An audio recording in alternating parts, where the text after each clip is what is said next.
pessoalmente acho que não tem nem uma semana, através do Guedes, que está aqui, que é um grande empreendedor que eu sou muito fã. É um cara também que tem que dar uma aula aqui para a gente. Pode até ser a próxima, falar de uma série de temas que ele é envolvido e contar um pouco a história dele também. Então, Guedes, eu te agradeço aí pela ponte. E quando eu conversei com o Guedes, a gente tomou um café com o Nepô, eu achei muito bacana a gente trazer o Nepô aqui para fazer uma fala para os projetos que foram aprovados, para a gente desenvolver um pouco do pensamento crítico, porque a gente fala muito de ferramenta, né? Muito de transformação digital, muito de ferramenta, mas a gente fala pouco, a gente traz pouco uma discussão filosófica, teórica. Então, eu acho que, a gente estava até conversando aqui antes da sala abrir, a inteligência artificial, ela vem das tecnologias emergentes, da tecnologia que vem provocando uma discussão maior, né? Uma discussão mais ampla e mais profunda. A gente vê aí grandes pensadores, grandes empresários de big techs vem discutindo e vem provocando, vem se contrapondo à evolução da inteligência artificial, a velocidade como ela vem se dando. Então, eu acho que o Nepô aí é autor de vários livros, especialista e doutor em inovação. Eu acho que ele tem uma visão bacana para fazer uma provocação e a gente poder deitar hoje com a cabeça fervendo para a gente poder refletir e pensar nos nossos negócios, nas nossas ideias, nos nossos projetos de uma maneira diferente.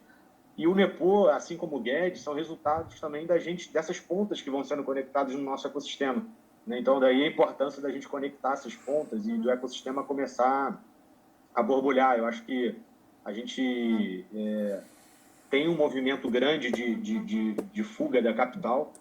Isso é muito importante para a cidade, porque o capital intelectual no estado do Rio hoje é muito concentrado na cidade do Rio.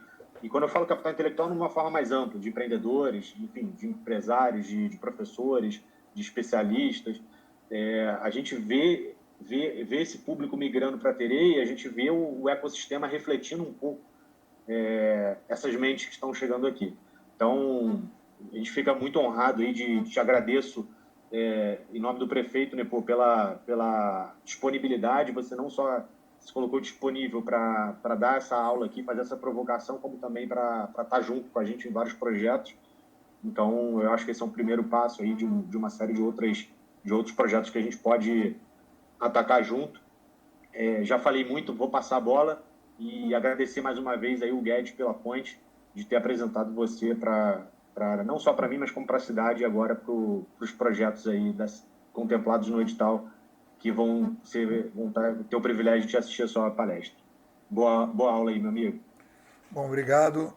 Agradecer a você, agradecer o Guedes, né? Eu tô morando aqui em Terê, vou completar agora dia 25 de julho 3 anos, já sou frequentador da cidade há mais de 30 anos. Meus filhos têm uma ligação muito forte com Teresópolis, porque a gente ficava ali perto da FESO ali, e, e realmente aí eu me separei, vim para cá com a intenção de continuar o meu trabalho, e eu estava até aqui escrevendo, né, o meu trabalho de conceituador, porque o que acontece? O meu estilo de conceituador, eu sou um conceituador que vem da operação. Eu comecei a trabalhar no digital há 40 anos, fui repórter do Data News, primeiro jornal de informática. Depois fui trabalhar na RNP, Rede Nacional de Pesquisa, no Alternex, foi o primeiro provedor de acesso à internet comercial, e eu fui coordenador de lá. Coordenei o projeto do primeiro kit de acesso ao Windows. Antigamente não se acessava a internet pelo Windows, a gente conseguiu botar um disquete, o cara ganhava o disquete, ia lá pegar, e aí a gente fazia a internet pelo Windows. Depois eu, em 95, montei minha empresa, primeira empresa de consultoria internet no Brasil. Saí por aí fazendo uma opção de coisas, até estava listando agora as minhas atividades como tentativas de startups como operador, né? Fiz o um software .htm, que era um disquete que o cara preenchia um formulário e eu desenvolvia para ele um site. Depois fiz o e-trabalho, um software à distância, também cheguei a vender. Isso há 20 anos atrás, muito antes da pandemia, eu trabalhava à distância e tive sala em Copacabana e fechei, aí criei o software. Vendi o software e tal, depois desenvolvi um software de rede de mídia digital, o ICOX, com dinheiro da FAPERJ, um software livre, a Globo, o jornal Globo, a Globo, né? A organização Globo implantou o software, depois eles desativaram, deviam ter feito, juntariam na crise que estão hoje.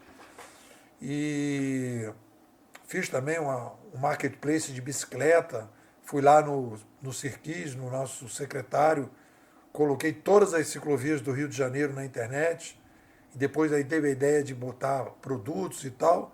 Tudo isso eu fui bolando e as coisas não foram acontecendo, e cheguei à conclusão, com 50 anos, que meu negócio era conceituar, pensar. Então, o que eu vou trazer para vocês não é assim o estilo clássico, né? Porque o pessoal fala o acadêmico, né? Eu não me considero um acadêmico, eu sou um conceituador, e tem conceituadores que trabalham dentro da universidade, tem conceituadores que não trabalham na universidade. Ainda mais agora. Tem esse espaço, né?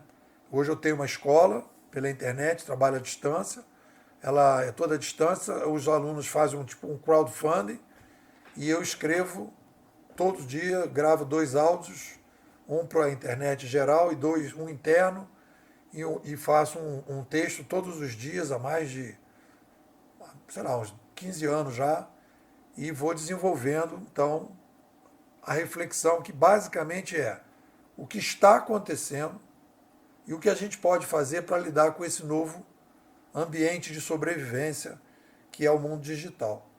Então, só estou dando esse panorama para vocês entenderem que eu não vou, não estou chegando aqui saindo do ar-condicionado. Meus filhos foram educados e viveram, né, esse empreendedorismo.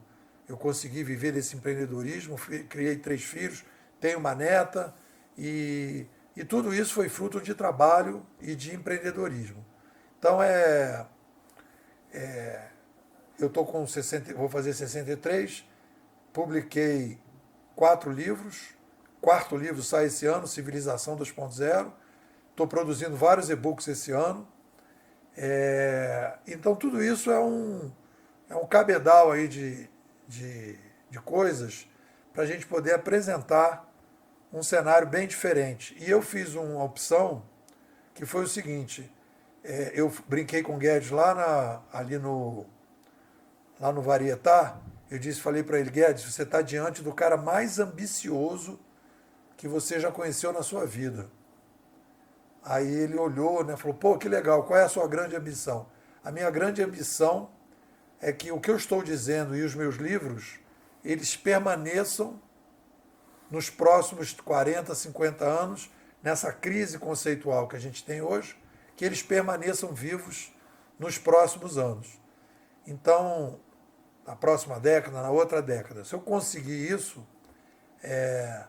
eu vou estar satisfeito. Então, eu realmente tenho um projeto de longo prazo, sou ambicioso, e a minha ambição é que o meu trabalho, né, esse trabalho de conceituação, ele seja reconhecido, não agora, principalmente no médio e longo prazo.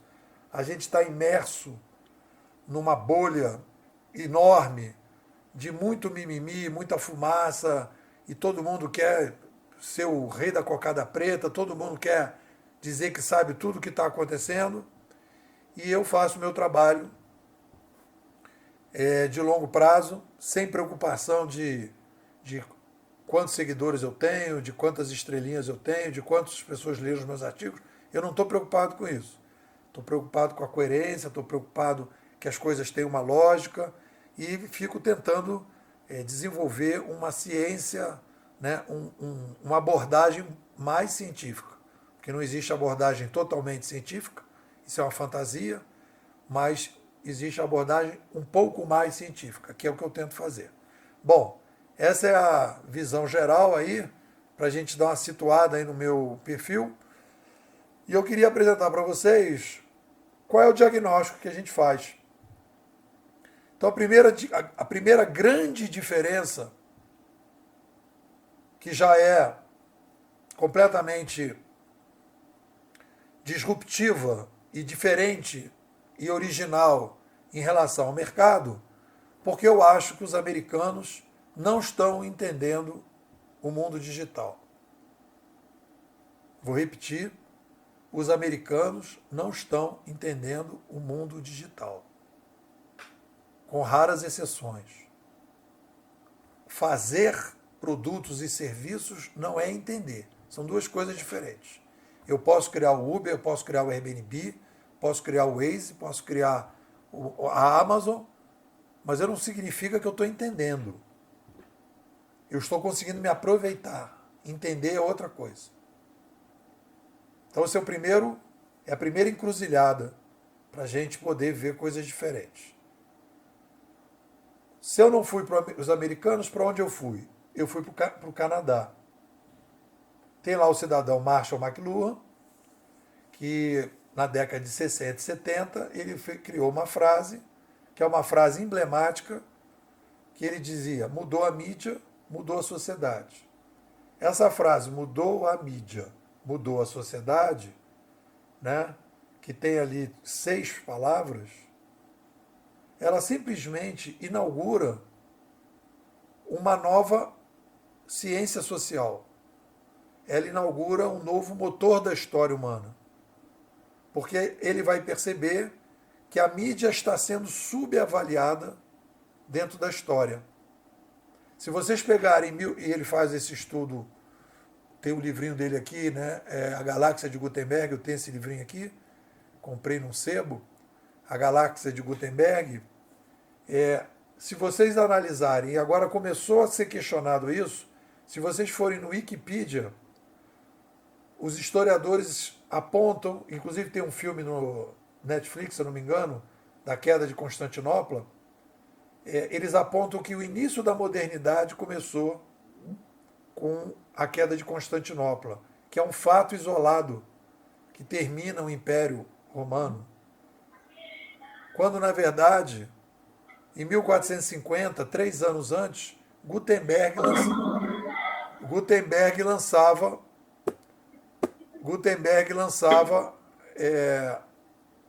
Pessoal, vamos mutar aí os microfones, por favor? Gutenberg lançava a prensa. Mudou a mídia, mudou a sociedade. Então, Gutenberg lançou a prensa em 1450, né? Em 1500, como já a primeira consequência foi a Reforma Protestante, o uso intenso, vocês podem ver o filme no YouTube, Lutero, como é que o Lutero questiona a visão mainstream, né, da Bíblia e vai, através da disseminação da escrita, através do WhatsApp do cavalo, né, que ele vai disseminando, ele vai então apresentar uma outra versão e vai defender a ideia de que os novos, né, os cristãos, pudessem ler a Bíblia. E ele era extremamente questionado na época. E vai criar uma escola dentro, anexo das igrejas, para as pessoas poderem ler, escrever e ler a Bíblia. E a partir dali começa a modernidade. A chegada da escrita impressa e, na sequência, as escolas, e aí, na sequência, você tem as mudanças que nós tivemos, né, 300 anos depois, a Revolução Inglesa, depois a Revolução Americana e depois a Revolução Francesa, introduzindo na sociedade o fim da monarquia absolutista e colocando, então, a república e a cooperação, que eu chamo de cooperativismo smithiano, que o pessoal chama de capitalismo, que é um cooperativismo baseado nasquelas ideias do Adam Smith, em que se construiu a sociedade. E a partir dali a gente começou, né, uma série de revoluções tecnológicas, médicas e científicas, e etc., etc., um verdadeiro renascimento logo depois da chegada da prensa.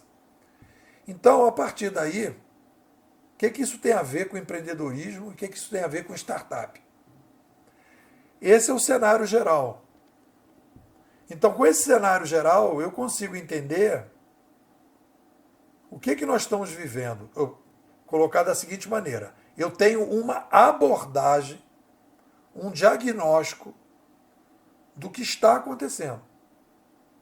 Não é a verdade, não é a única hipótese, mas nós temos uma hipótese baseada, e aí olha só que importante, em padrões históricos. Vamos pegar nos canadenses, que estudaram, por exemplo, Havelock faz um livro muito interessante, que é a chegada da escrita do alfabeto grego como fator fundamental para a renascença grega. Depois você tem todo o estudo McClure do rádio e da televisão de Gutenberg. Teve também um cidadão chamado o Innes, Harold Innes, que vai falar da importância das mídias na economia. E aí, a partir dali, você tem um filhote desse processo todo, que é o Pierre Levy. Pierre Levy, quando eu li o Pierre Levy no meu mestrado, eu tenho mestrado e tenho doutorado em ciência da informação, o Pierre Levy ele vai dar um upgrade na visão do McLuhan, que o Pierre Levy vai colocar, mudou a mídia, mudou a civilização. Ele faz uma coisa mais ampla, né? E aí o Pierre Levy vai dizer, olha, nós temos 3 fases no mundo, na sociedade humana, que é a chegada da oralidade. Ele não fala dos gestos. Antes, os gestos foi a primeira etapa da civilização, a gente não falava, passamos a falar, e o Pierre Levy identifica a revolução cognitiva oral como importante. E no livro do Harari, e o Harari é um percepcionista, e o Pierre Levy é um padronista, porque o Harari vai para a história para ter percepções, e o Pierre Levy vai para a história ter padrões. Sem padrões, você não consegue projetar futuro. Você consegue ter apostas, mas não projeções mais consistentes. E o próprio Harari, no livro dele, Sapiens, no início, ele fala da chegada da oralidade, ele fala da oralidade também, e da importância da chegada da oralidade para o surgimento das aldeias, da agricultura e da domesticação dos animais, quando o ser humano deixou de procurar comida e começou a trazer a comida para ele. Ou seja, eu planto, eu crio os animais e eu não preciso mais sair para um lado para o outro atrás do rebanho daquilo, rebanho daquilo outro. Eu trago tudo para mim. E aí eu crio, então. Por quê? Porque eu sofistico o modelo de cooperação, eu sofistico a comunicação e eu crio um novo ambiente de sobrevivência. Porque eu trouxe uma mídia mais consistente, mais forte. E aí, então, eu consigo criar as aldeias. E, na sequência, o Pierre Levy vai falar do surgimento da escrita, né? E aí você, na escrita, a gente tem a Bíblia, por exemplo, né? O surgimento das grandes religiões, e Bíblia é livro, bibliografia, biblioteca. Então, quando a gente fala de Antigo Testamento, a gente está falando da escrita, que permite o monoteísmo, a ideia de um livro que passa a disseminar a ideia de um determinado tipo de pensamento, e aquilo se dissemina, coisa que antigamente eram as aldeias, cada um tinha o seu próprio Deus, e com isso não se fazia negócios, porque um Deus brigava com o outro. Aí quando teve digamos assim, um Deus único e todo mundo ali, né? E depois já com a chegada do cristianismo, de Jesus, né? A ideia toda do amai-vos uns aos outros, o recado de Jesus é basicamente, gente, acabou de briga, vamos acabar com a briga das tribos e vamos se entender, vamos cooperar, você planta arroz, eu planto feijão, vamos fazer arroz com feijão. E aí então começa todo o processo dos impérios, de toda a estrutura da sociedade, também por causa de uma nova mídia. E aí o Pierre Levy vai falar da chegada do digital, tão importante quanto as outras chegadas, E a gente pode dizer que tivemos a escrita 1.0, que foi a escrita manuscrita, restrita, depois a escrita 2.0, que foi a massificação da escrita. Então, tudo isso aí são os canadenses. Você não vai ver isso nos Estados Unidos, você não vai ver isso no pensamento americano, você não vai ver isso disseminado. As pessoas não colocam essa galera para rodar. Ou pelo menos, se tem gente falando isso nos Estados Unidos, isso não reverbera muito, e se reverbera em alguns lugares nos Estados Unidos, não chega ao Brasil essa reverberação. Ponto. Ponto. Então, dali para frente, nós trouxemos a escola canadense, a escola de pensamento de Toronto, com essa bagagem, e começamos o desenvolvimento de uma teoria que aí nós começamos a fazer essa teoria no Brasil, a partir dos canadenses. Então, não começamos do zero, somos seguidores do McLuhan. Eu brinco que nós somos levianos, porque nós somos seguidores do Pierre Levy. E tem até aquela frase famosa do John Lennon, que ele diz: de tanto imitar o Elvis Presley, eu virei John Lennon. Depois o Joel Moraes, que escreve livros sobre inovação pessoal, mais na área de metodologia. O Joel Moraes diz: de tanto que eu imitei o Gustavo Bose, eu virei Joel Moraes. E eu digo: de tanto que eu imitei o Pierre Levy, eu virei o Nepô. Né? Sem nenhum tipo de problema. E depois você vai ler os livros aí sobre criatividade, etc. Tal. Todo mundo tem um padrinho. Então, é bom escolher um padrinho, e é bom escolher um padrinho padronista, porque aí você pega os padrões e melhora. A partir de tudo isso, eu comecei então a dizer: bom, o que eu posso melhorar? Inclusive tem vários livros que falam isso, né? Que você não tem que imitar o seu padrinho, você tem que tentar dar um upgrade no seu padrinho. E aí foi o meu esforço. Pierre Levy, troquei muita coisa com ele recomendou o meu livro de 2013, a gente trocou muita coisa, etc, etc. Então, começamos uma jornada de melhorar a escola de pensamento de Toronto. Então, primeira coisa que eu comecei a me questionar, e por formação da ciência da informação, como eu tive mestrado e doutorado, e o pessoal do Canadá é mais de comunicação, na ciência da informação tem uma professora, a Vânia Araújo, que foi muito importante para mim, e depois o meu orientador do doutorado, o Aldo Barreto, e que começou a apresentar a seguinte ideia: quando você tem um sistema que ele começa a ficar muito pesado, ele precisa mudar a forma do sistema, porque ele começa a ficar obsoleto e insustentável. E eu comecei a pensar sobre isso, e comecei, juntando, né, as partes todas, eu comecei assim: bom, se a gente faz a mudança de mídia de tempos em tempos, eu comecei a me perguntar o seguinte: por que a gente faz essa mudança de mídia? Existe um fator causante?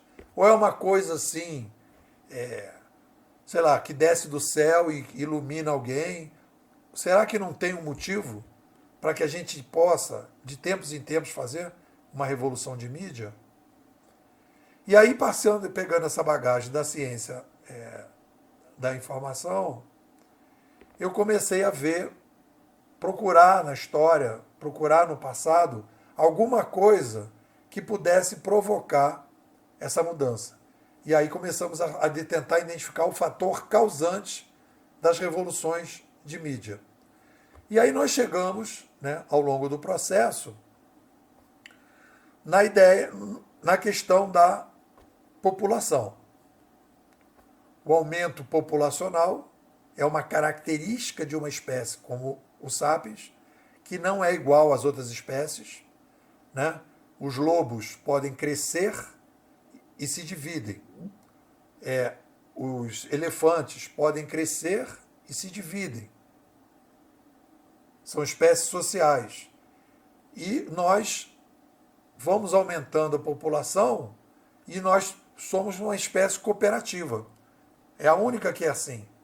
Então, o que acontece? O aumento populacional Isso é muito interessante. Num ciclo, nós temos uma mídia que surge, que cria um novo ambiente de sobrevivência, e esse novo ambiente de sobrevivência permite que a gente aumente a população.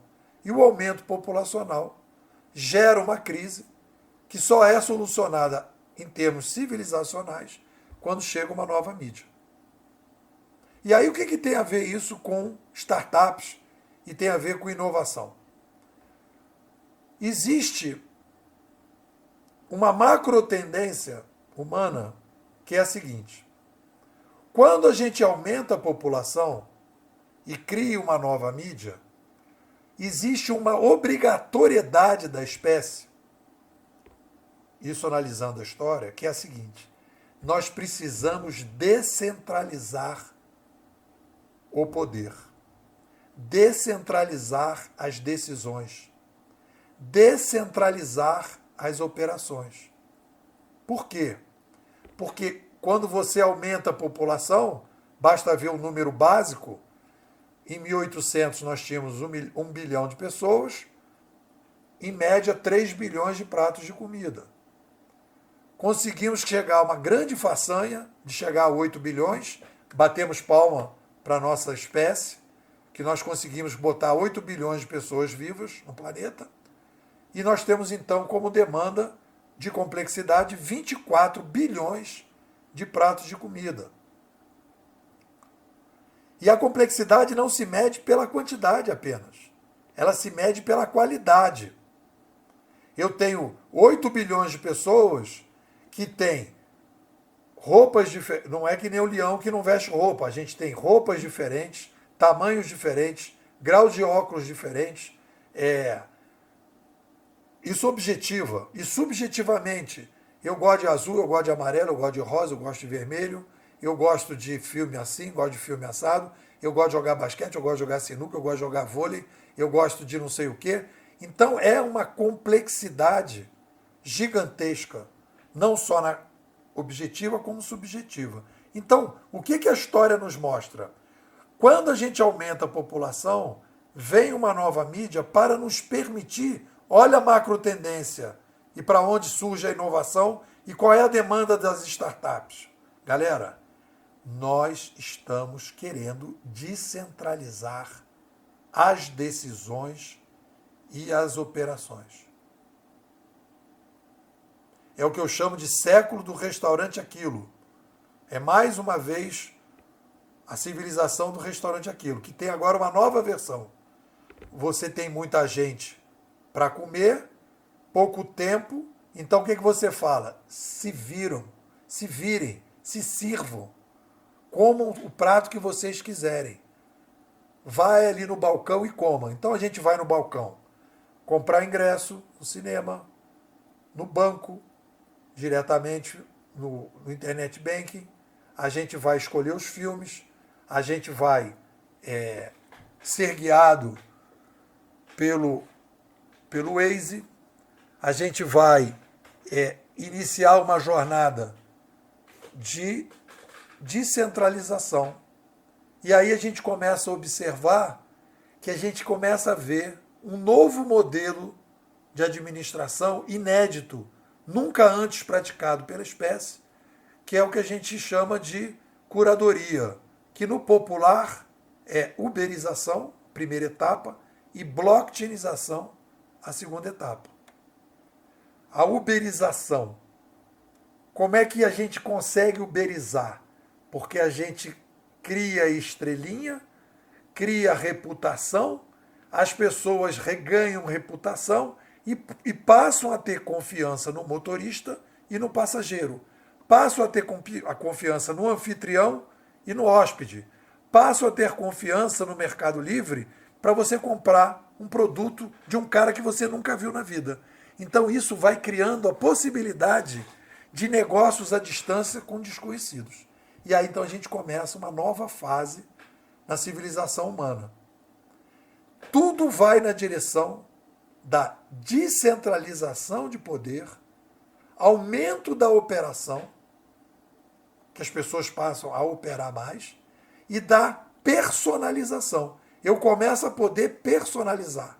Então você começa a ter o cara que toca violino, coloca no TikTok, ele começa a ter seguidor, ele começa a ganhar dinheiro, o cara que toca pandeiro, o cara que faz isso, o cara que faz aquilo, a galera que gosta de não sei o que lá, e gosta de couro, e gosta de comida, não sei o que, e as pessoas vão se personalizando, vão se originalizando, vão ganhando, como aconteceu no final da Idade Média, na passagem da escravidão para a carteira assinada, e da carteira assinada você teve a possibilidade das pessoas poderem, com seu dinheiro, fazerem uma série de personalizações, o que eu como, o que eu não como, o que eu visto, onde eu moro, não sei o quê. Tudo isso aconteceu nesse processo. Foi personalização, descentralização, e as pessoas passaram a ter mais autonomia. Por que eu preciso de ter mais autonomia? Eu tenho mais autonomia, eu divido o problema, e aí com essa divisão eu passo a ter, consigo lidar com mais complexidade. Se a gente olhar para as outras espécies, fazendo uma animalogia, comparando, a gente está saindo de um ambiente de administração dos lobos e indo para o ambiente de administração das formigas, que curtem, por incrível que pareça, há milhões de anos, as formigas curtem o caminho. Elas dão estrelinha para os caminhos, elas dão estrelinha em todo o movimento do formigueiro, é baseado em estrelinha, em curtição e reputação. Elas vão dando estrelinha, elas têm lá uma química que elas, e a gente está recriando essa química das formigas na uberização e na blockchainização. Essa é uma grande. A uberização e a blockchainização é uma grande tendência. E na sequência, aí falando, né, a pedidos, né, sobre a inteligência artificial é a mesma situação. Novas tecnologias para permitir que o Sapiens seja mais criativo, mais inovador, transferindo para uma máquina inteligente. Eu até escrevi um artigo sobre isso hoje, falando sobre inteligência artificial, dizendo que a inteligência artificial, porque tem esperteza artificial e inteligência artificial, são duas coisas diferentes. Esperteza é quando você pega lá um vídeo, como eu fiz aqui no açougue, brincando com o pessoal, peguei todo mundo do açougue aqui do alto, do frangão, e botei dizendo, o cara do Vasco disse que era Botafogo, o cara do Flamengo disse que era Botafogo, a menina que é Fluminense dizendo que era Botafogo. Isso é inteligência artificial? Não. Isso é esperteza, isso é melhoria do processamento de dados. Inteligência artificial é quando as máquinas têm a capacidade de aprender. E aí, então, elas podem, a partir daí, contribuir com a espécie humana, liberando a espécie, como foi uma máquina de lavar, como foi a máquina de lavar louça, como foi o aspirador de pó, liberando a espécie para ser ainda mais criativa, ainda mais inovadora, porque os desafios são gigantescos, né? A gente conseguir dar uma qualidade de vida para 8 bilhões, agora está começando a ser possível. Antes não era, porque não havia possibilidade, as tecnopossibilidades existentes não permitiam que a gente pudesse resolver determinados problemas. Então, um apanhado geral sobre a nossa análise de diagnóstico é essa. E aí acho que vale a pena as pessoas perguntarem, e aí a gente pode aprofundar essas questões todas. É isso. Doutor Tomik, boa noite. Boa noite, tudo bem? Nepô, amigos, tudo jóia? Tudo bem, querido. Vamos lá. É isso.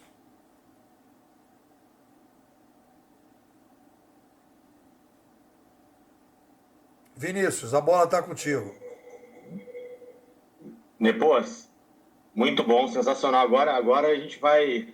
Jogou a provocação, agora vamos bater um papo aqui, tá aberto aí para participação.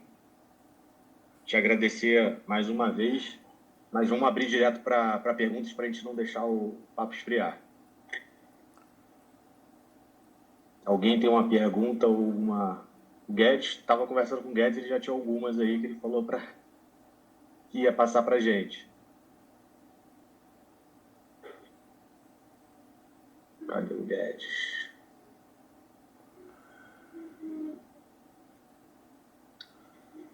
Nepô, Fala. Você estava falando da descentralização do poder? Poderia... Claro, por favor. Qual é o seu nome, desculpa? É George Tomic. Boa noite, Jorge. Tudo bem? Prazer em conhecê-lo, tudo bom? Bom, a ideia aqui, na verdade, seria colocar o seguinte, né? Vamos dizer, um dos grandes desafios que nós temos, que o Lepô sempre coloca, é essa questão dessa passagem da curadoria 1.0 para a curadoria 2.0, que é a blockchainização, né? Só que em termos estruturais, a gente sabe que nós temos várias blockchains hoje e elas estão muito focadas na questão de criptomoedas e tudo mais. Então, a minha pergunta para o Nepô seria nesse sentido: como é que a gente precisa blockchainizar a humanidade? É transparência, é segurança. Qual seria, na tua visão, uma jornada que você considera possível para que a gente caminhasse, já que isso é condição sine qua non para a nossa sobrevivência? Bom, olha só, vamos lá. Qual é a diferença da uberização para a blockchainização? A uberização, o Uber, né? Vamos lá. Vamos primeiro separar o que é gestão de curadoria. É simples. O YouTube, a TV Globo é gestão. Pega a TV Globo como canal de televisão, sem falar do Globoplay. A televisão Globo, que passa o Jornal Nacional. TV Globo. Ela é gestão não digital. O Netflix é gestão digital. O que é gestão? Tem um carimbador que define o que entra na programação. Então a gestão se caracteriza por um carimbador. O banco de dados é fechado e só quem coloca informação no banco de dados é o carimbador. Isso é gestão. Quando o YouTube surge, o YouTube mata o carimbador, usando a linguagem das formigas. Então você pode colocar o vídeo que você quiser dentro do YouTube. E aí então você tem. Aí vamos ver a escala. TV Globo 20 milhões, Netflix 220, YouTube 2,2 bilhões. Ou seja, o que permite o YouTube ter 2,2 bilhões é a possibilidade de não ter carimbo. E para você botar os vídeos lá, você tem todo um ambiente de administração que, através das estrelinhas, dos comentários, das curtições, vídeos sobem e descem, e você então pode administrar aquilo tudo de uma forma mais fácil, mais barata, e que isso então vira esse novo modelo, que é a uberização. A uberização se caracteriza por uma plataforma central. O Uber não define que vídeo vai entrar, mas o YouTube não define o que vídeo que vai entrar. Mas ele pode, se quiser, ele tem poder para isso, tirar um vídeo do ar. Como é o caso do Twitter também. É o caso do Facebook. Então já temos ali um ambiente mais descentralizado, mas do ponto de vista da estrutura de base, né, de hardware, você tem uma plataforma. Então, essa plataforma é uma passagem da gestão para uma coisa nova, mas ainda é centralizada. Quando a gente olha para o blockchain, quando a gente olha para o Bitcoin, por exemplo, o Bitcoin ele tem um outro modelo, ele é um ecossistema. Não tem máquinas centralizadas. É mais ou menos a ideia do peer-to-peer no passado. Quando tinha o Napster, que a polícia batia no Napster, criaram o Pirate Bay. E aí você tem, o peer-to-peer não tem plataforma central.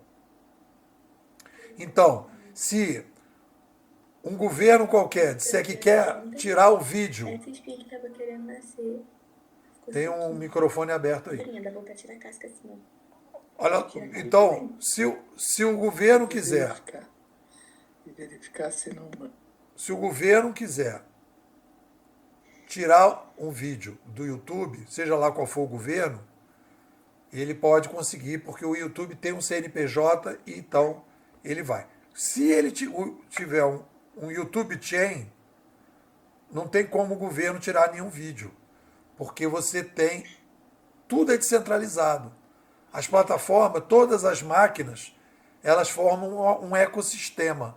Então você não tem mais como controlar esse tipo de coisa. Então você tem uma descentralização da descentralização. Aliás, você diz que a blockchainização é uma uberização sem plataforma, né? Isso. Então aí você me pergunta, né? Como é que essa estrutura se dá? Então, no longo prazo, a tendência da espécie é isso. Então, se você pegar, por exemplo, o Uber cobra 25% na viagem de cada motorista, porque ele é uma plataforma central. Já surgiram os primeiros Ubers com blockchain. Na ideia do Uber Chain, digamos assim, ou de vários Uber Chains, você pode aqui em Teresópolis, por exemplo, ter um aplicativo de transporte usando um ecossistema desse, que não cobra 25% dos motoristas. Cobra 3%, 2%. Então você vai ter a possibilidade de disseminação desses modelos. Desse serviço. E a crise, nós estamos iniciando a crise, quer dizer, as organizações tradicionais estão em crise por causa da chegada da uberização. E as empresas uberizadas estão começando a entrar em crise em função do blockchain. O blockchain é o início da nova revolução. É a segunda grande, digamos assim, é o momento em que a gente vai viver realmente o que eu chamo de civilização 2.0. É o momento em que a gente vai ter uma sociedade humana muito diferente do que a gente tem. E as pessoas, eu vejo, muita gente, Tomic, que é insatisfeita com o mundo, que acha que o mundo está cheio de problema e não entende que nós temos hoje as ferramentas para começar a resolver os problemas. Só que, então você pode blockchainizar a saúde, pode blockchainizar a habitação, você pode blockchainizar o transporte, você pode blockchainizar a educação, e aí você vai criar uma possibilidade gigantesca de resolver o problema de maneira personalizada, com qualidade, para você poder melhorar a vida desses 8 bilhões de pessoas, né? De muito mais gente. Só que as pessoas não acordaram para isso ainda, e a gente então está aqui tentando apontar esse caminho. Sem dúvida. Muito bom. Eu acho que no final é isso, né? Transparência, segurança e eficiência num processo em aquisição desse processo novo nas organizações, né? Quer dizer, eu acho que esse é o caminho. Aliás, essa é a sua,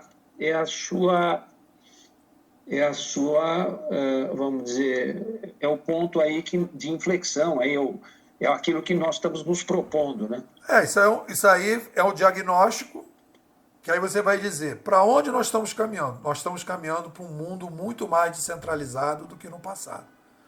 Então, não é uma chegada de mídia, a gente não está falando de tecnologia. O que vai caracterizar a vida dos nossos netos e bisnetos é viver num mundo muito mais descentralizado. Entendeu? E quem quiser fazer startup, pense no seguinte, matem intermediadores para descentralizar as operações e as decisões. Tudo que fizer nessa direção tem mais chance de sucesso do que ou querer alimentar a centralização, ou querer atender a centralização. Apostem na descentralização. Ok, muito obrigado. Nepô, fazer uma provocação aqui. Eu acho que o Guedes quer falar também. Eu vou fazer rapidinho, Guedes. A gente está falando de poder descentralizado, né? E aí, no sentido mais amplo. Mas quando a gente fala de governos, né, dos poderes representativos, da forma como eles foram concebidos lá atrás, eles foram concebidos de uma forma centralizadora. No poder concentrado, né? Centralizado. O poder em Brasília é concentrado. A gente sempre ouve isso. Com essa macro tendência de centralização, que a gente sabe que traz mais transparência, enfim, tem uma série de benefícios, como é que o poder público vai se adequar a isso, se ele foi concebido para o oposto? Né? Como é que você enxerga isso? A gente teve, né, uma passagem difícil da monarquia para a república,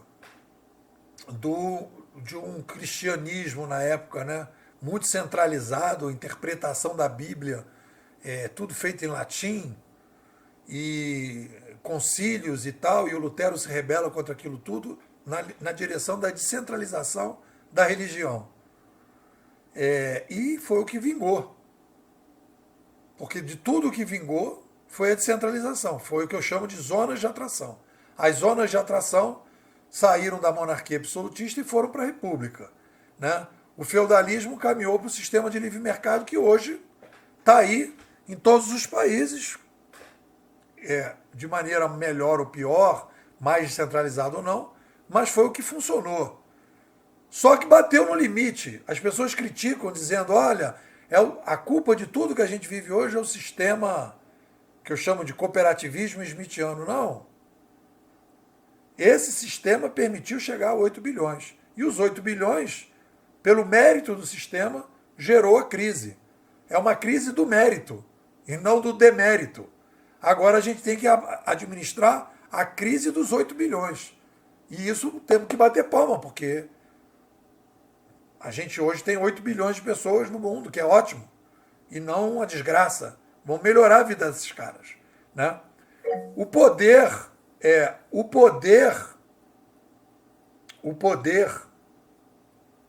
público, ele é gestão.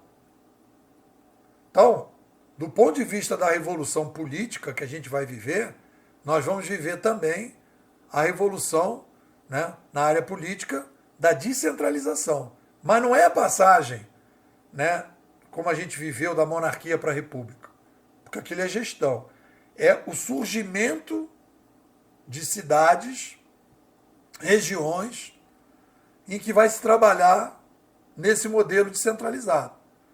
Não temos ainda nenhum exemplo, mas você pode começar a visualizar isso, né, no modelo do Bitcoin, por exemplo. Né? É uma moeda que o cara... o Bitcoin é uma moeda descentralizada. Né? Não tem controle.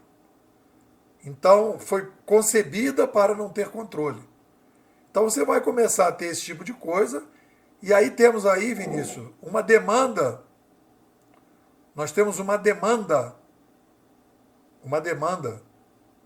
incrível, que é uma demanda pela possibilidade da gente poder viver nesse novo cenário.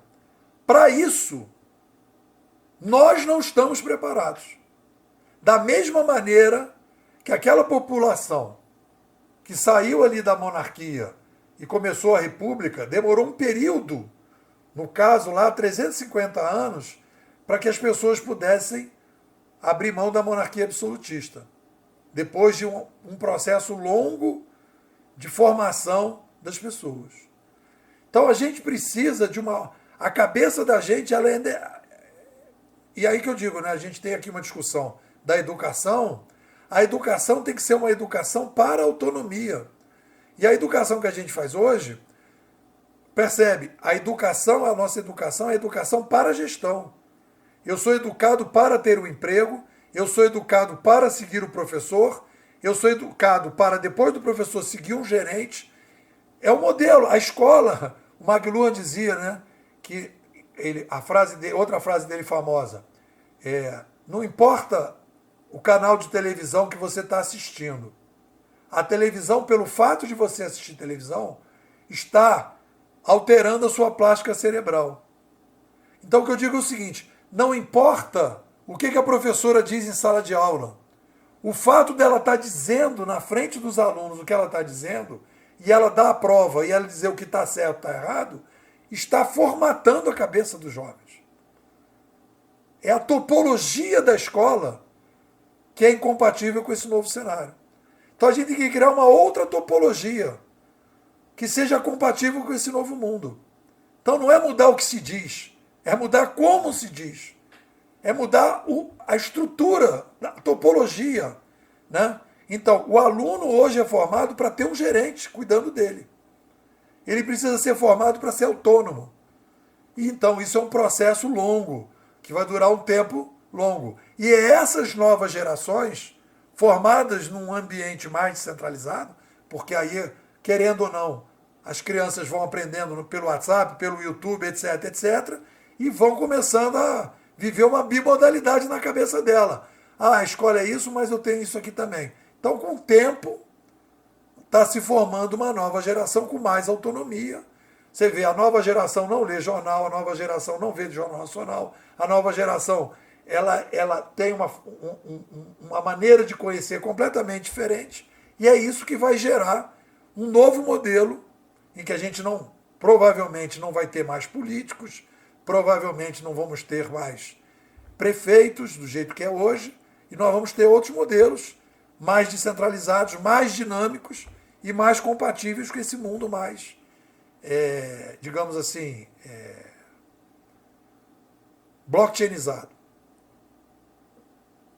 Perfeito, né? Pô, vou passar para o Geraldo aqui que ele tem uma pergunta.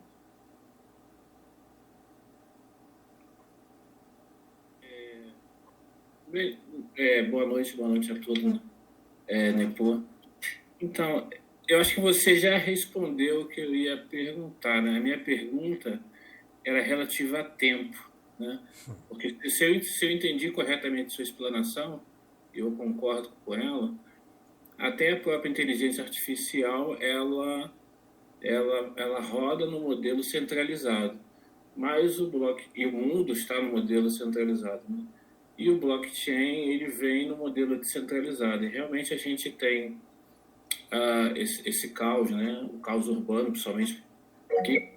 Como é que a gente resolve a questão dos excluídos, né? Desses 8 bilhões de pessoas que estão fora desse sistema, né? Concordo que o blockchain e o próprio, você comentou também, ele descentralizado, ele vai acabar incluindo a todos, né? Mas eu fiquei com essa dúvida do tempo, né? Em que tempo que vai se dar essa transição de um modelo para o outro, né? Assim, que isso que é realmente a minha preocupação, né? Durante essa passagem de um para o outro, né? Em que tempo que você vê isso acontecendo, né? E como é que a gente vai fazer essa gestão do caos, né? Porque isso é uma questão minha, né? Não li nada a respeito, mas assim, principalmente a nível urbano, né? Essa questão desse modelo hoje, ele centralizado, né? Ele está dando evidência de que não está começando a funcionar, não está legal, né? Mas em quanto tempo? E como é que a gente convive com isso, né? Se você puder, né? Tem da tua visão. Né? Geraldo, é legal a pergunta, obrigado.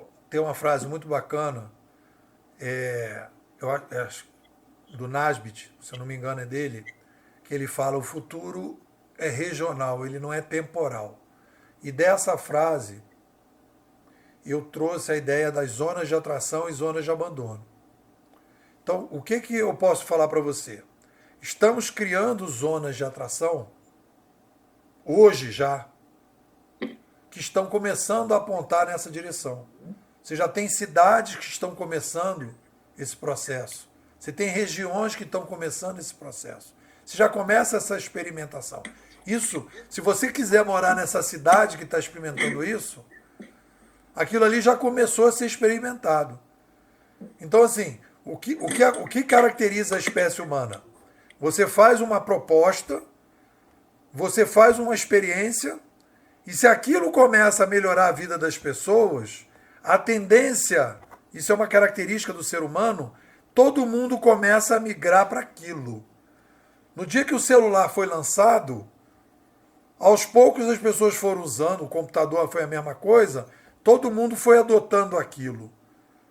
Mas começou com pouca gente. E aí foi aumentando, disseminando. Então, já existem zonas de atração nessa direção. O que você pode perguntar é o seguinte: qual é o tempo que essas zonas de atração terão em que você vai ter uma escala maior para que isso possa atingir a mais gente, né? E aí uma das tarefas que nós temos é justamente disseminar isso. Dizer, olha, o caminho é esse, é para lá que a gente está indo e vamos ver como é que a gente bota para rodar essas coisas. Tem o Ronaldo Mota, eu tive muito contato com ele foi assistir uma palestra minha, ele era o reitor da Estácio, a gente trocou muita coisa, né?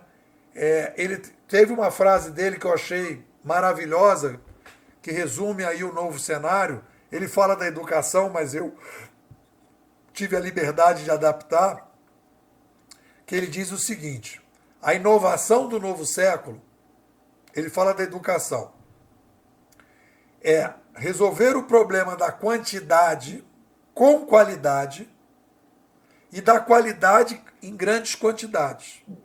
Porque você tem uma educação muito boa, muito cara para pouca gente, ou você tem uma educação ruim para muita gente. Tá assim, ó.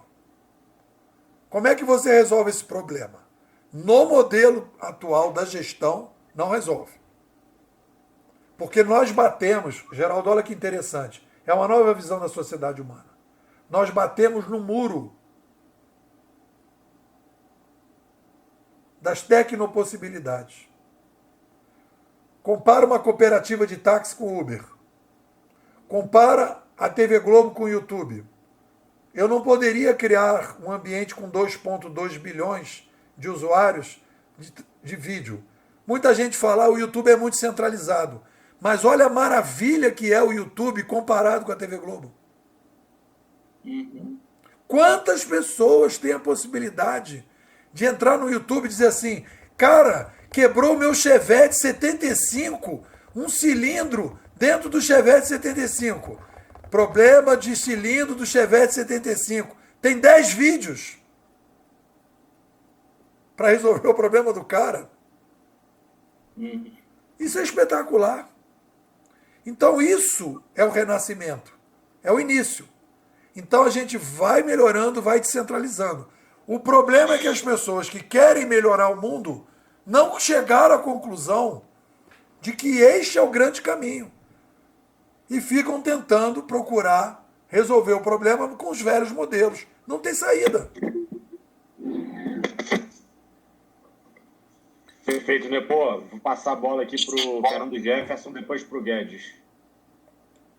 Fernando, meu amigo, pode falar. O meu ícone sumiu. Vocês estão me ouvindo? Então.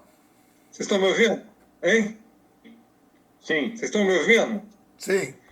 O meu ícone subiu aqui, então não estou conseguindo ver o que está aparecendo. Não, primeiro, parabenizar o Nepo aí, que é uma pessoa que eu já acompanho há muito tempo. Acho que as ideias dele são fantásticas. E como eu até conversei rapidamente com ele nessa semana, eu também, há muito tempo atrás, comecei a pesquisar a obra do Pierre Levy, né? Que criou lá a árvore do conhecimento, etc., de organizar a informação, e ver a evolução dele, porque a própria estrutura de árvore do conhecimento hoje não faz muito sentido, porque a estrutura de guardar a informação é totalmente não estruturada, né? Mas isso é outra discussão. Mas tem uma área que o Pierre Levy também pesquisou, que é a questão da cyberdemocracia. Como é que você pode pegar esses sistemas distribuídos e usar isso para poder que a sociedade possa tomar decisões pertinentes no determinado contexto, né? Muito interessante esse estudo da democracia, né? E eu acho que é muito pertinente esse tipo de estudo que o Nepo está encaminhando, porque essa área é muito pantanosa e perigosa. quando você bota maneiras não estruturadas, não organizadas de tomada de decisão, né? O que acontece? Acontece o Brexit, por exemplo, que hoje se vê que ninguém queria e passou, entendeu?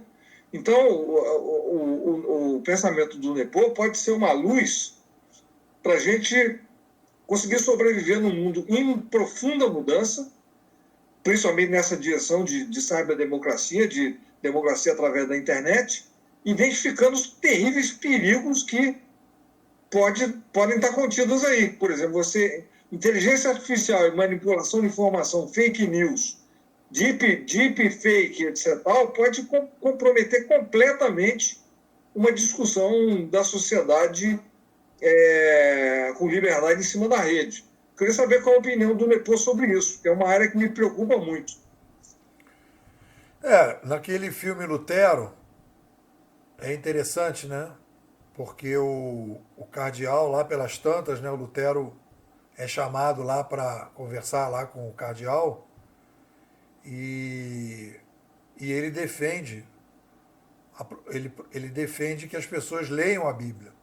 E o cardeal diz para ele, se nem os padres entendem a Bíblia, você imagina o cidadão comum. Então eu diria para você o seguinte, nós temos um gap, de fato temos um gap, um problema, porque nós fomos educados e continuamos sendo educados na família, na escola, o mainstream está preparando as pessoas para viver no mundo 1.0, para ser o Sapiens 1.0. E nós estamos precisando de um Sapiens 2.0. Esse Sapiens 2.0 tem um autor americano, que eu gosto dele, ele não é padronista, ele é percepcionista, mas ele é um ótimo percepcionista, que é o Clay Shirk. Ele tem uma frase dele que eu sempre uso, eu gosto muito, que ele diz, nós não temos um problema de excesso de informação, nós temos um problema de filtro. Então, o filtro que a gente precisa desenvolver são dois tipos de filtro. O filtro exógeno, que eu até hoje falei, né, que provavelmente nós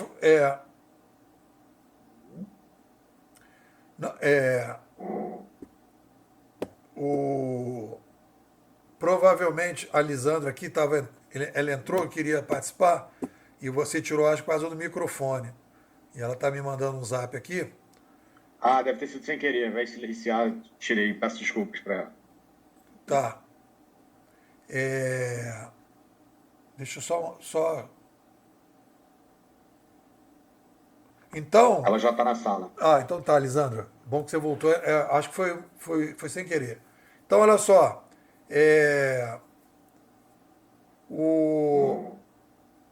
A nossa cabeça, se a gente olhar para o passado, aquela galera ali da monarquia absolutista, ela não tinha condição de passar para a república na sequência. Ela era muito dependente do rei. E nós somos muito dependentes do gerente. A gente fica esperando as ordens, a gente é pouco empreendedor, a gente é pouco autônomo. Por mais que a gente tenha os empreendedores, etc. A nossa cabeça ainda é uma cabeça que eu chamo de banheira de piche do Sapiens 1.0. Então, quando a gente começa a falar de um mundo mais descentralizado, de um mundo em que a gente vai ter muito mais liberdade, eu concordo que este Sapiens atual, ele não está pronto para tudo isso. Mas não é que a gente vai agora proibir que as coisas aconteçam. Porque como é que funciona a sociedade humana? As zonas de atração vão começar a construir os modelos. Nas zonas de atração você tem os conceituadores de atração, os softwares de atração, os hardwares de atração, as políticas de atração, e as pessoas vão, deixa ele quebrar a cara lá, deixa ele quebrar a cara lá, deixa ele quebrar a cara lá. Aí conforme as pessoas vão quebrando a cara e vão aprendendo e vão melhorando, as pessoas vão imitando. E aí então foi assim que funcionou. Ah, não, esse negócio de república não funciona. Aí cria uma república, depois cria outra, depois cria outra. Começou a funcionar, começou a melhorar de vida. Todo mundo queria ir para lá. Aí criou um sistema de livre mercado, todo mundo queria ir para lá. Né? Então, tudo começou a ir para lá e todo mundo falou, pô, se todo mundo quer ir para lá, vamos implantar aqui também. E aí começou a implantar aqui também. Então, como é que vai funcionar? Não vai ser. Aí, galera, todo mundo vambora. Não vai ser assim. Vai ter a zona de atração, já tem aí algumas cidades que estão querendo, né, decretar. Essa cidade agora é totalmente blockchainizada. Essa cidade não tem mais prefeito, não tem mais vereador. Nós vamos criar um outro modelo. Aí todo mundo deixa quebrar a cara. Aí começa a fazer, começa a funcionar. A galera, tá bom isso, hein? Aí vai a cidade vizinha, vamos imitar? Vamos. Ih, vamos imitar? Vamos. Aí começa. E aí começa. Pá. E aí começa a disseminação. Vai demorar? Vai demorar. O que eu acho que a gente tem que fazer? E aqui nós estamos aqui, né, em Teresópolis. O que a gente tem que fazer? Primeiro, coisa fundamental, é ter um diagnóstico consistente. Ninguém procura isso. As pessoas falam em transformação digital. Vamos fazer transformação digital. Ah, vamos.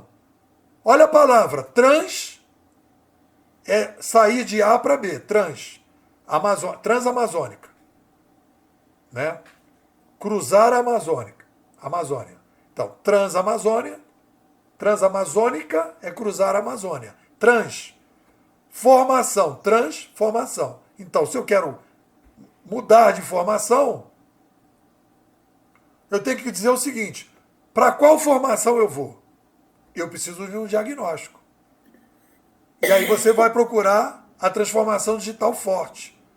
Transformação digital forte é o quê? É você migrar para esse novo modelo. Eu preciso de um diagnóstico. As pessoas estão fazendo transformação digital sem diagnóstico. Vai tudo assim, vamos fazer, vamos mexer aí, vamos ver o que vai dar. Vambora. Então o que está faltando é diagnóstico forte. Não é o diagnóstico do NEPO, é qualquer diagnóstico. Que o cara diga, estamos aqui, vamos para lá. Só que está faltando. Por quê? Porque, só para vocês terem a noção, eu ganhei um prêmio na Época Negócio em 2007. Foi 2007 ou 2005? 2013, 2015. 2015. Lancei o 2013 um livro, Gestão 3.0. 2015 dei uma entrevista na Época Negócio. Eu ganhei um prêmio, né, dos 10 entrevistados mais compartilhados do ano. O título da matéria em 2015 foi Vamos acabar com gerentes. Esse foi o título da matéria. Não fui eu que dei o título. Eu falei, eles gostaram, botou. Vamos acabar com gerentes. Os gerentes não querem saber que vão perder o trabalho. E aí, então, a partir daí, começam os problemas.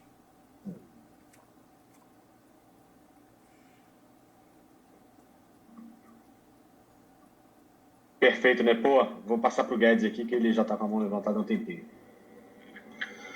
Boa, Vinícius. Eu não consegui responder naquela hora que você tinha levantado. Minha câmera aqui deu algum pau, mas eu consegui. Eu acho que era conflito com outro equipamento aqui.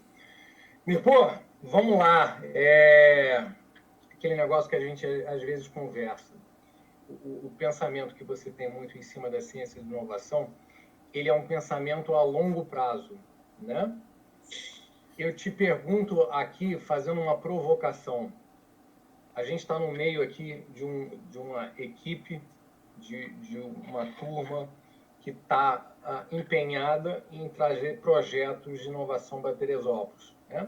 Sobretudo aí com a liderança do secretário Vinícius, já com tudo isso que está sendo lançado, com sandbox, etc.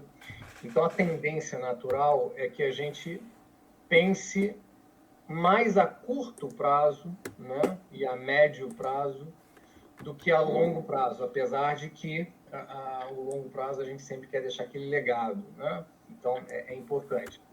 Te pergunto, de uma forma prática, o que você aconselha, o que você acha que pode ser próximos passos aqui para esse grupo ajudar na inovação de Teresópolis, em termos de pensamento, em termos de educação, em termos de aplicação prática na cidade, em termos de aplicação prática nos negócios que a gente está criando.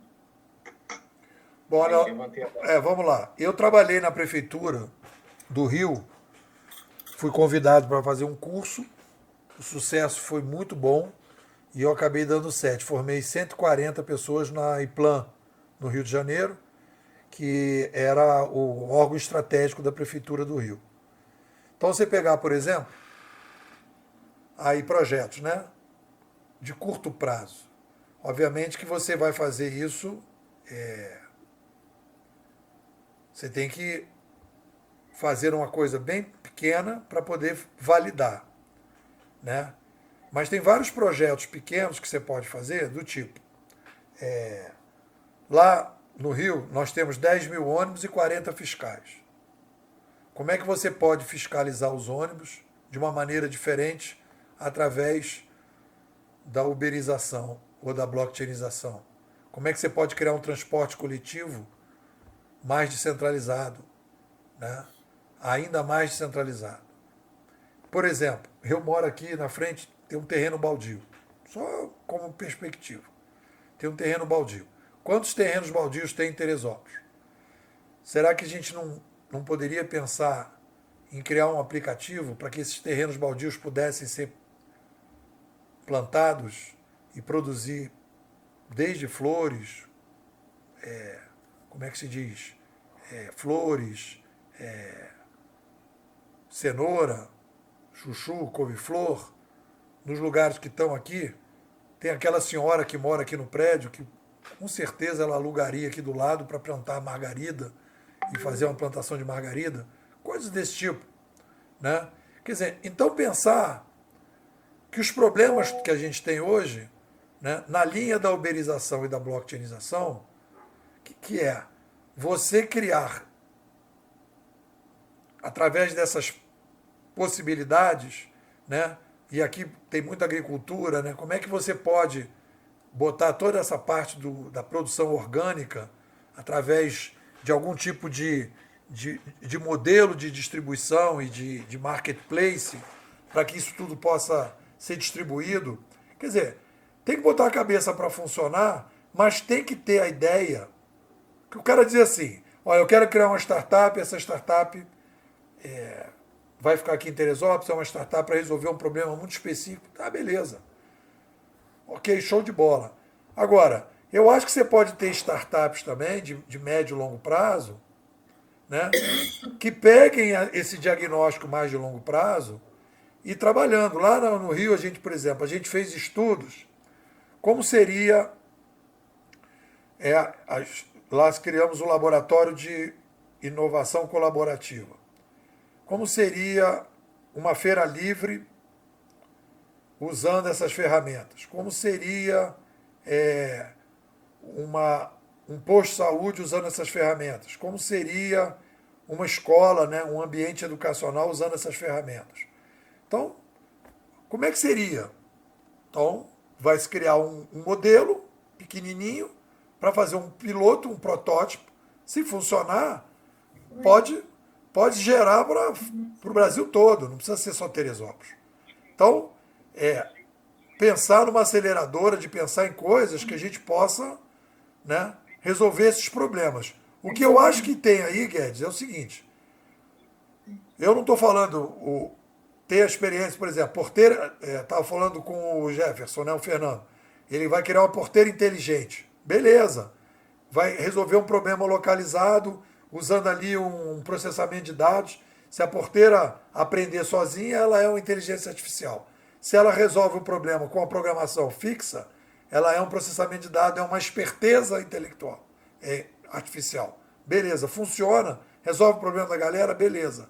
Está funcionando, tem esse tipo de coisa. Agora, você pode criar uma linha, como eu estou fazendo com uma aceleradora de São Paulo, que ele está dividindo duas áreas.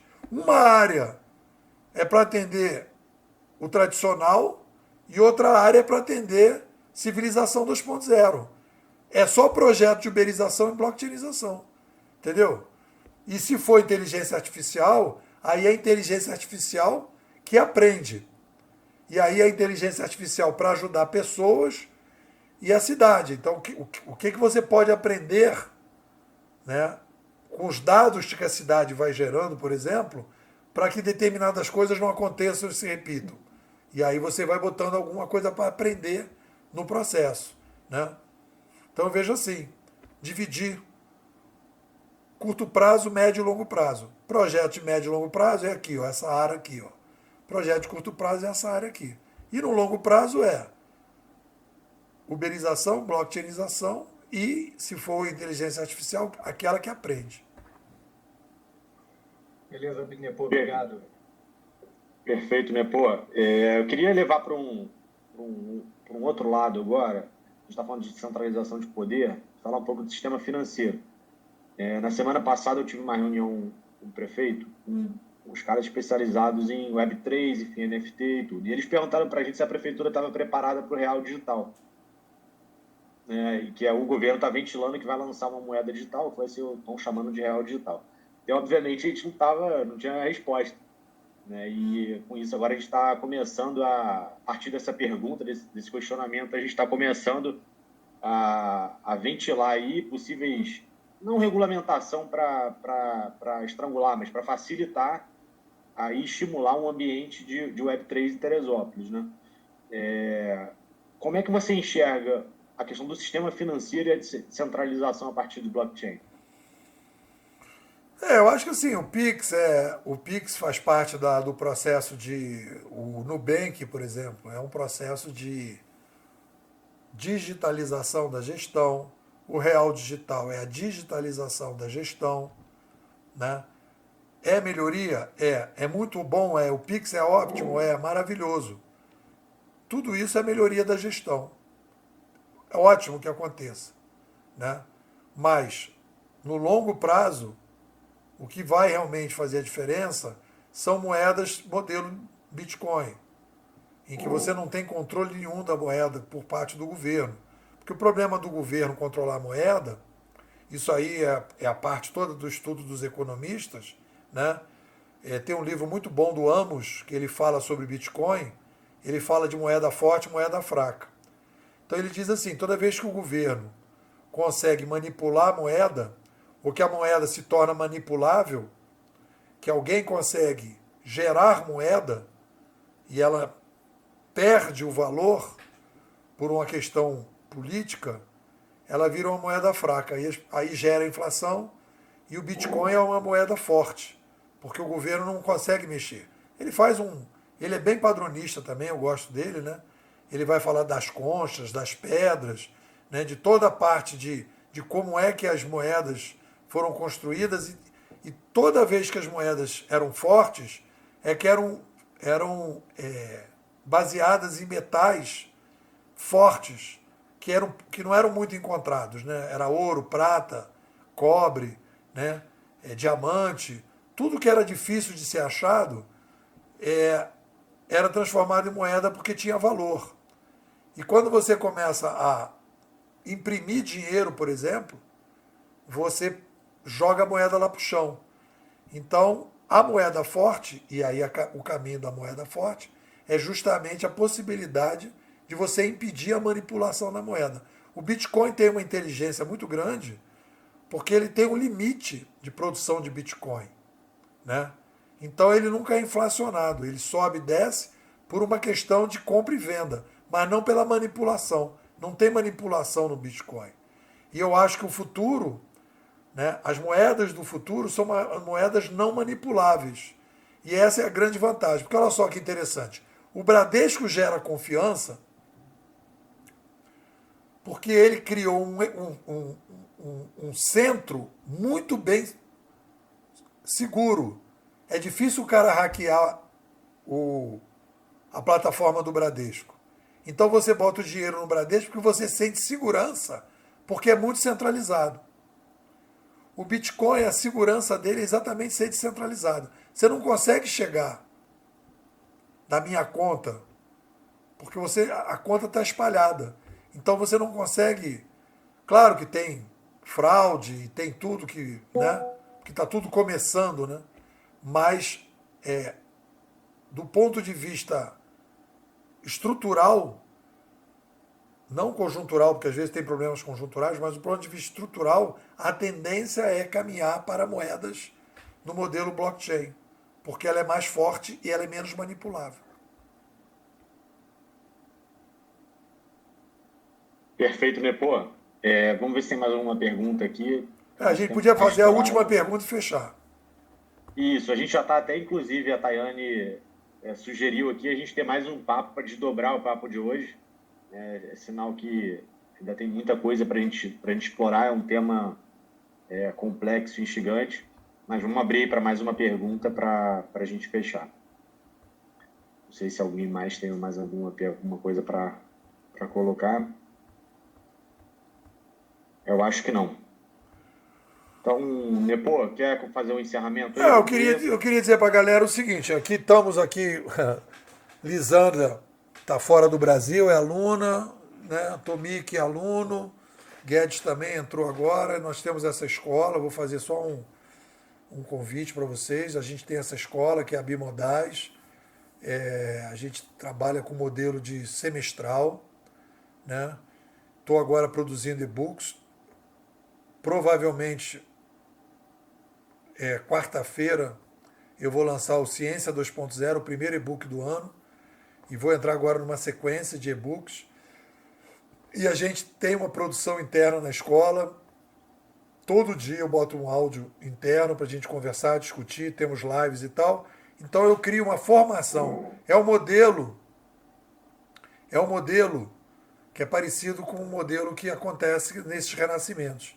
É um modelo assim, tipo, é um grupo que se reúne, tem um curador que organiza a conversa, que organiza os conceitos e que as pessoas vão trabalhando naquilo ao longo do tempo. Não tem turma, não tem diploma, é uma escola de pensamento.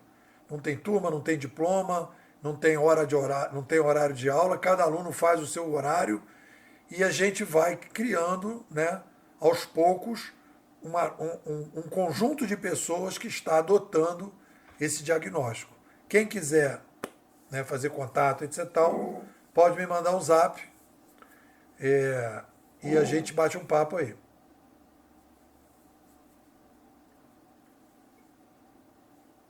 Perfeito, Nepô. Acho que o Guedes quer falar alguma coisa, ele abriu o vídeo ali. Não, só ia dizer, ia corroborar com o que o Nepô falou. Eu tô há pouco tempo, né? Apesar de eu conhecer muito tempo o Nepô, a gente já ter trabalhado junto, etc. Foi uma coincidência encontrar ele aqui em Teresópolis. Olha aí, o Vinícius fazendo um jabazinho também ganhou o livro, né? Livro Administração 3.0 que a gente botou lá no Hub de Niterói como obrigatório para todas as startups e empreendedores. Mas eu queria só fazer o depoimento aqui, né, que está sendo muito legal participar da escola Bimodais, né? Eu acompanhava o seu trabalho, mas eu não participava da escola, né? E agora, participando da escola, está sendo um negócio muito gratificante. Então, fica aí a dica dos amigos que quiserem conhecer. Nepo, bota o seu zap aqui no chat para ficar mais fácil as pessoas entrarem em contato. Vou botar aqui, 21 99 608 6422. 21 99 608 6422. Ele também está lá na nossa comunidade do Nova Terei, então é só abrir lá também os membros, vocês vão ver o contato do... A gente está pensando em fazer aí outros eventos, tem o lançamento do livro Civilização 2.0. Vamos começar a brincar aqui de Teresópolis, né, Vinícius? Com certeza, meu irmão. Vamos movimentar, te agradeço muito, foi uma honra para a gente assistir essa sua aula, esse compartilhamento de conhecimento e de tendência também, né? Eu acho que a pergunta que você fez para a gente lá no início, onde a gente quer chegar, né? Para onde a gente está mirando, seja no negócio, seja na cidade. E a gente tem feito essa pergunta o tempo inteiro, né? Principalmente no nosso ecossistema. Aonde o nosso ecossistema quer chegar?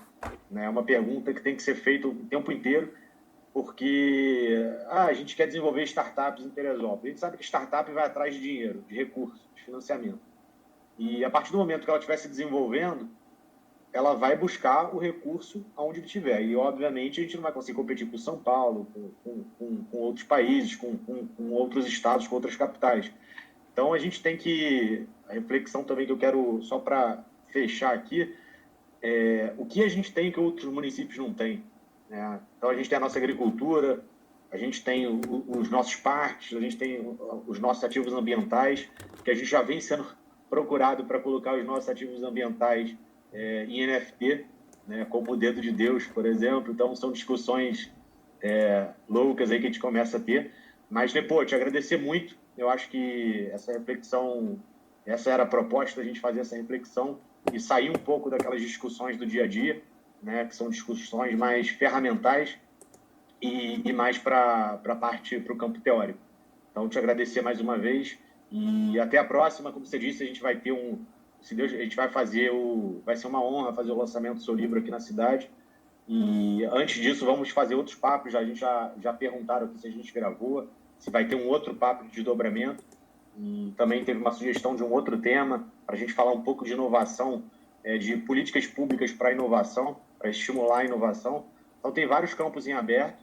Então, a gente vai deixar... A gente está super aberto lá no grupo do Nova Terê para ouvir sugestões e a gente ir fazendo esses papos, esses encontros que a gente vai movimentando o ecossistema. E aí, já adiantando aqui uma novidade, a gente, dentro dessas perguntas, aonde a gente quer chegar, a gente tem discutido muito o nosso ecossistema de inovação voltado para a saúde, né? A gente tem a FESO, que é uma das maiores fundações de saúde do Estado.